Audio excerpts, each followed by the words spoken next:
AMA has directed sanitary inspectors in the city to take any person or institution that flouts the law to task.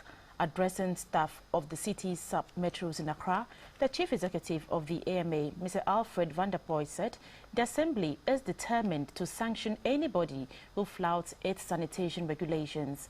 Napoleon Atokito reports. A round of applause. Very good one. Very good. Mr. Oko Vanderpoy illustrated with a projector the sanitation roadmap of the city. He said the red card will be flashed at perpetrators of unacceptable sanitary conditions in the city.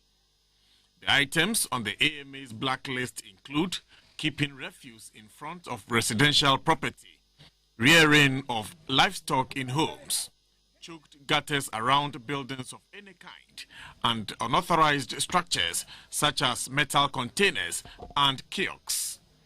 The measures the assembly will be taking either to prevent or abate filth in Accra are massive drainage desilting works in conjunction with Zoom Alliance and other contractors. Sanitary inspectors have been urged to demand compliance with the law, summarized as the polluter pays system.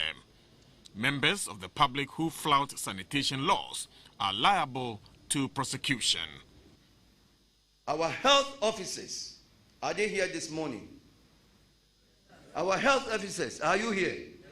Our sanitation officers, are you here? Yes. Okay. You are the only people with the responsibility to ensure that we have the appropriate environment conducive for the improvement and maintenance of better living for our people. And if we fail to do that job, then we are failing this city and we are failing our nation. All these measures are for the sake of the Kole Lagoon Ecological Restoration Project, of which the Odo drainage is a part. Garbage dumped in gutters or open places end up in the Odo storm drainage.